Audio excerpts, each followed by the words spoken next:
Hello everyone, आज हम बात करने वाले हैं भारत के प्रथम नागरिक फर्स्ट सिटीजन ऑफ इंडिया के बारे में।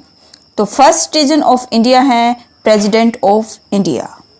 भारत के राष्ट्रपति को ही भारत का पहला नागरिक बोला जाता है। अभी हम बात करेंगे आज प्रेसिडेंट से रिलेटेड कि प्रेसिडेंट बनने के लिए क्या क्या क्वालिफिकेशन चाहिए, कैसे कैसे ये पद है, ये वैकेंट होता है यानी खाली होता है, इसको कैसे फिल किया जाता है, किन क्वालिफिकेशंस के साथ, और इनके पास क्या क्या पावर होती हैं। तो ये सब जानने वाले हैं आज हम इस वीडियो में। वीडियो काफ़ी अच्छा है, यूज़फुल है, इंफॉर्मेटिव है, काफ़ी अवेयरनेस के लिए भी ये ज़रूरी है। बच्चों की स्टडी में, कंपटीशन में, अवेयरनेस में, हर चीज़ में ये यूजफुल है। तो आपको अपने देश का हेड के बारे में इतनी बातें तो पता होनी ही चाहिए। तो इससे पहले हम आगे बढ़े, आप वीडियो को लाइक करिए, चैनल को सब्सक्राइब करिए और इस वीडियो को अपने दोस्तों के साथ ज़रूर शेयर करिए ताकि इससे मेरा भी मोटिवेशन है वो इम्प्रूव होता रहे। मुझे अच्छा लगता है जब आप मेरी वीडियो को लाइक करते हैं और चैनल को सब्सक्राइब करते हैं। आपको ऐसी ही यूजफुल इंफॉर्मेशन मिलती रहेंगी। चलिए हम बात करते हैं। अभी जो हमारे करंट में प्रेसिडेंट हैं उनका नाम है मिस्टर रामनाथ कोविंद। मिस्टर रामनाथ कोविंद इनका नाम है। ये 14th नंबर के प्रेसिडेंट यानी राष्ट्रपति हैं। इलेक्शन इनका कैसे होता है उसकी बात करेंगे, फिर रिमूवल, फिर टेन्योर और सैलरी की भी बात करेंगे। तो सबसे पहले मैं आपको बताऊंगी इलेक्शन प्रोसीजर के बारे में।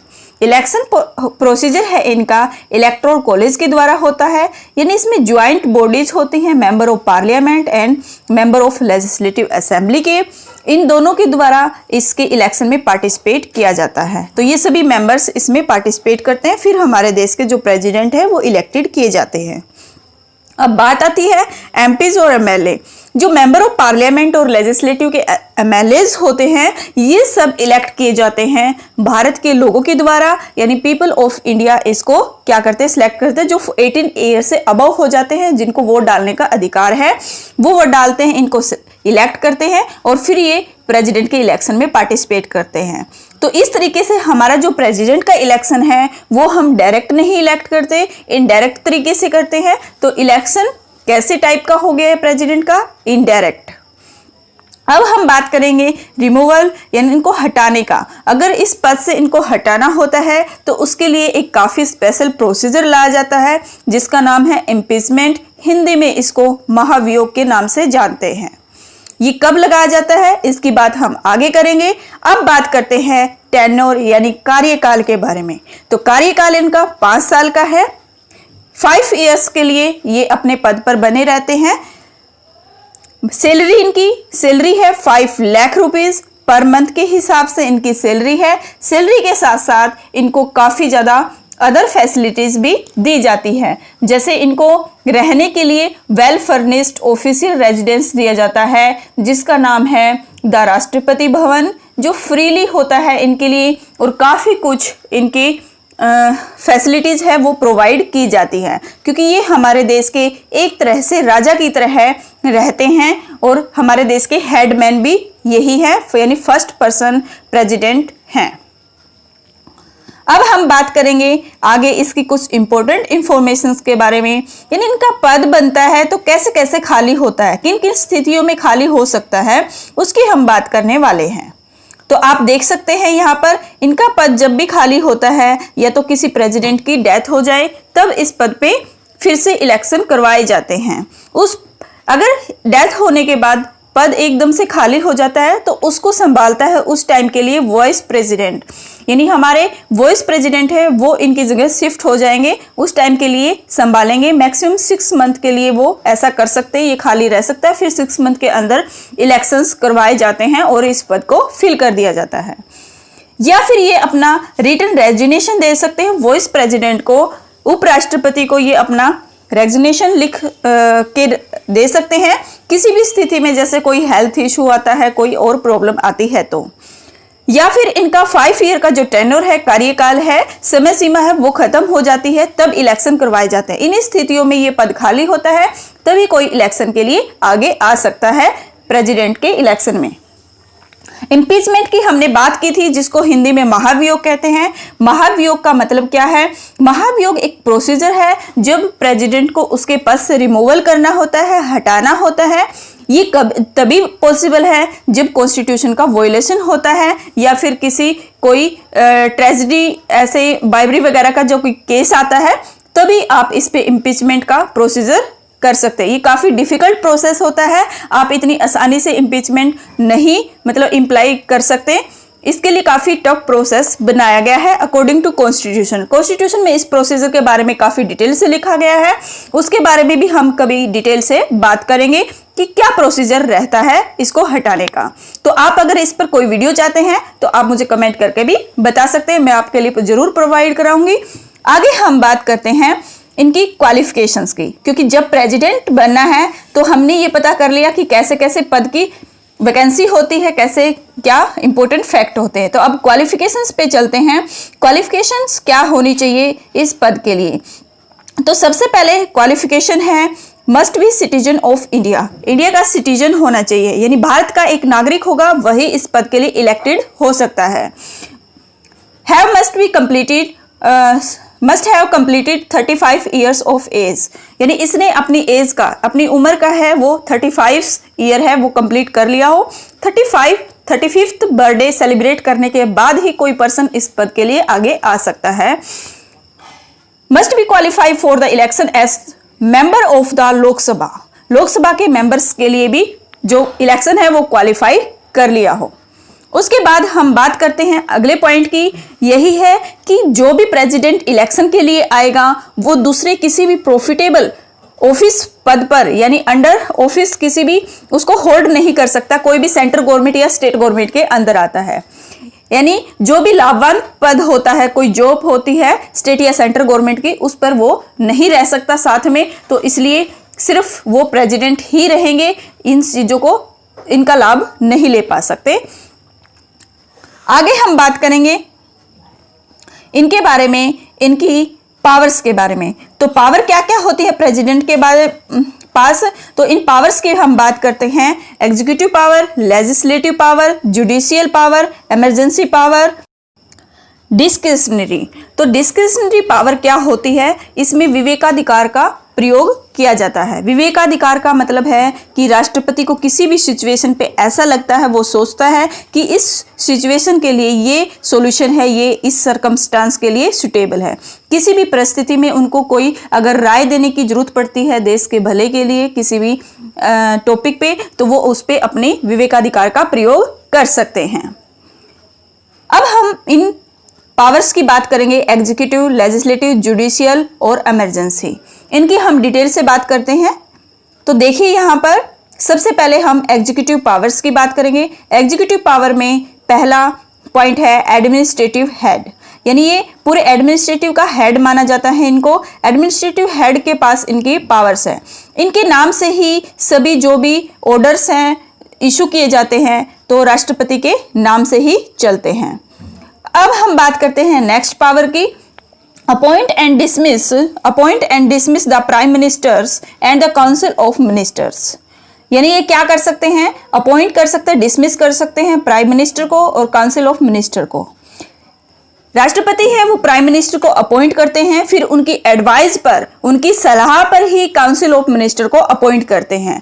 क्योंकि गवर्नमेंट को जो चलाती है, जैसे मेजोरिटी पार्टी जो होती है, जैसे प्राइम मिनिस्टर है, प्राइम मिनिस्टर को राष्ट्रपति ने अपॉइंट कर लिया। अपॉइंट करने के बाद अब उसकी काउंसिल ऑफ मिनिस्टर बनती है पूरी गवर्नमेंट को चलाने के लिए।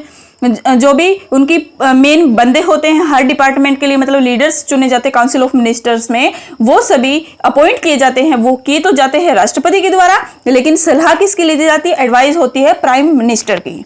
जैसे होम मिनिस्टर हो गया, हेल्थ मिनिस्टर हो गया, ये एक्सेट्रा, रेलवे मिनिस्टर वगैरह, ये सभी।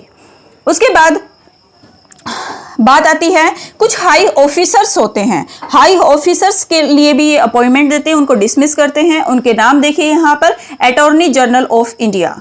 जो अटॉर्नी जनरल ऑफ इंडिया है इनको भी यही अपॉइंट करते हैं। तो बाकी सभी का इनका अपॉइंटमेंट चलता है। इनके सिर्फ मैं सीधा नाम बोलूंगी आपको, the controller and the auditor general of the India, the जजेज of the supreme court and the high courts, जो जज होते हैं सुप्रीम कोर्ट और हाई कोर्ट में, वो भी सारे इन्हीं के द्वारा अपॉइंट किए जाते हैं। द स्टेट गवर्नर्स, जितने भी स्टेट के गवर्नर्स होते हैं वो सभी, और ambassadors and the high commissioners, ये सभी इन्हीं के द्वारा अपॉइंट किए जाते हैं।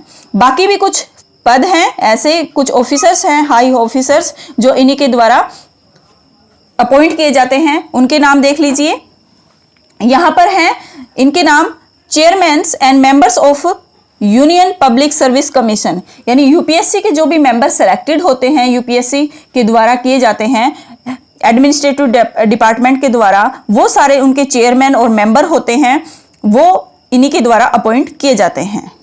अब बात आती है finance commission and the election commissioners of India, ये सब भी इन्हीं के द्वारा अपॉइंट किए जाते हैं। तो जितने भी हाई लेवल के रैंक होते हैं ऑफिशियल्स के, वो सभी प्रेसिडेंट ही अपॉइंट करते हैं और उनको डिसमिस करने का भी अधिकार उन्हीं के पास होता है। नेक्स्ट पावर की बात करते हैं हम, power to administrate union territory. इनके पास इतनी पावर होती है कि यूनियन टेरिटरी को भी एडमिनिस्ट्रेट करने का इन्हीं के पास अधिकार है। आगे बात आती है मिलिट्री पावर की। मिलिट्री पावर पे आप देख सकते हैं हमारी 3 तरह की आर्मीज होती हैं, जिसको बोलते हैं हम आर्मी में नेवी, एयरफोर्स और डिफेंस। तो ये तीनों का कंट्रोल सुप्रीम कमांडर बोला जाता है, प्रेसिडेंट ऑफ इंडिया को बोला जाता है। यही क्या करते हैं, इनके पास इतनी पावर है कि डिक्लेयर करते हैं वॉर को। जब ऐसी सिचुएशन आती है कि वॉर डिक्लेयर करना है किसी भी कंट्री के साथ या फिर पीस मेंटेन करना है, तो वो सब इन्हीं के द्वारा किया जाता है। नेक्स्ट बढ़ते हैं हम, तो नेक्स्ट है डिप्लोमेटिक पावर। डिप्लोमेटिक पावर में क्या होता है, ये देश की राजनयिक कार्य के लिए पावर दी जाती है।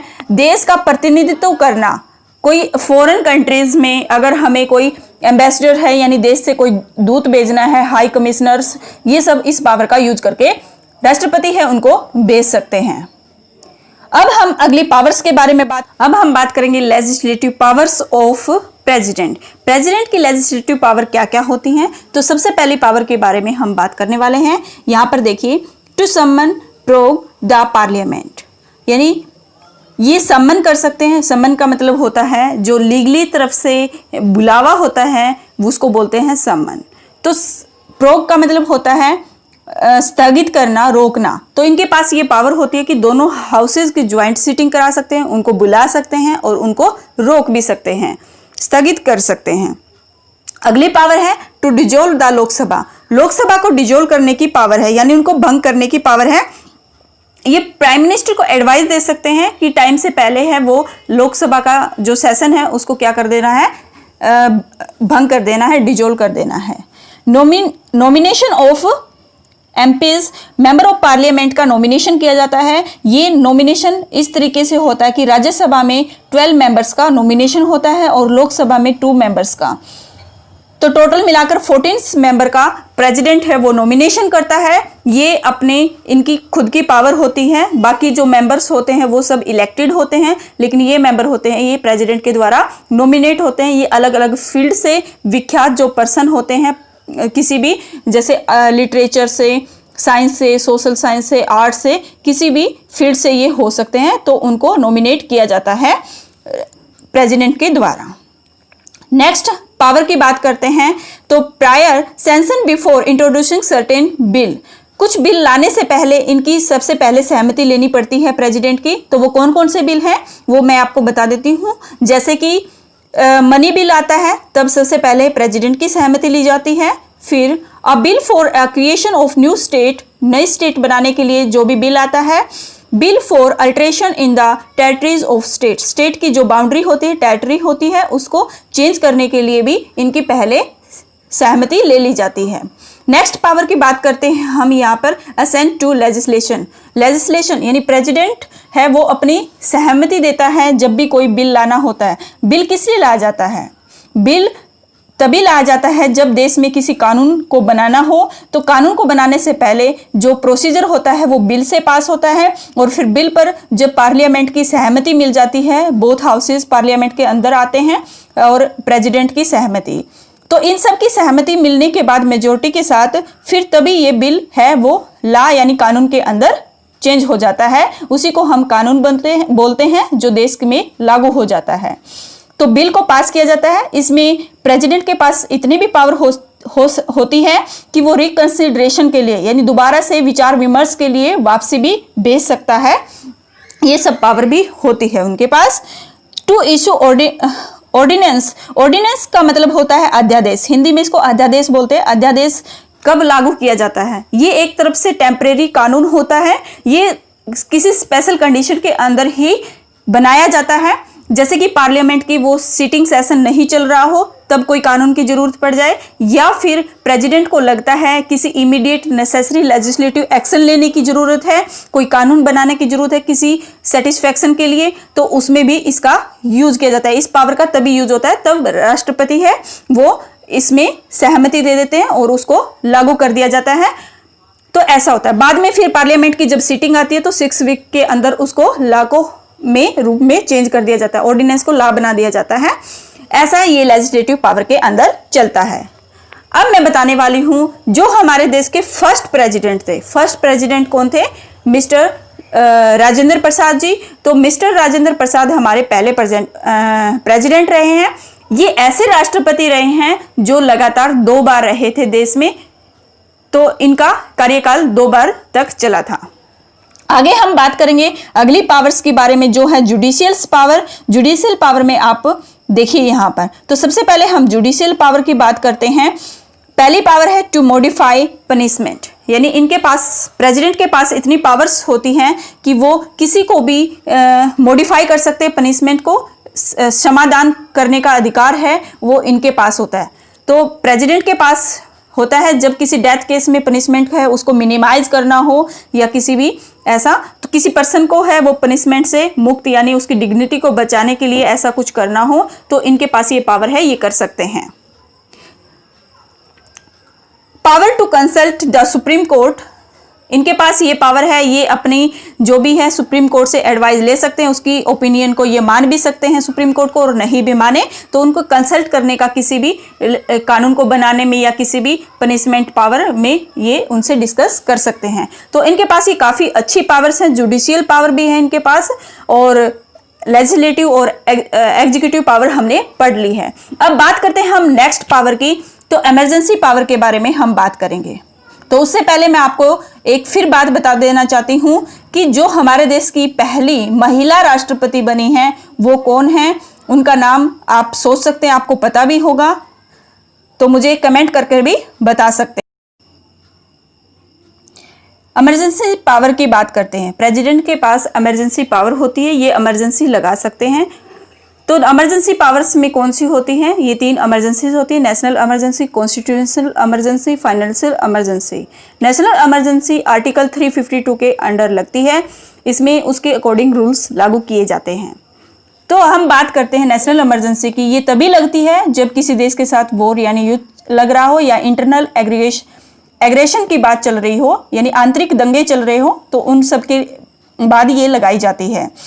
ये अभी तक हमारे देश में 3 बार लगी है। पहली इमरजेंसी लगी थी इंडिया और चाइना के युद्ध के टाइम पे, जो 1962 में हुआ था। फिर इंडिया एंड पाकिस्तान के साथ युद्ध हुआ, तो उस टाइम पे 1972 में लगाई गई थी। फिर इंटरनल एग्रेशन के टाइम से लगाई गई थी 1975 में, जो इंदिरा गांधी ने लगाई थी। इसके बारे में आपने काफ़ी कुछ सुना भी होगा।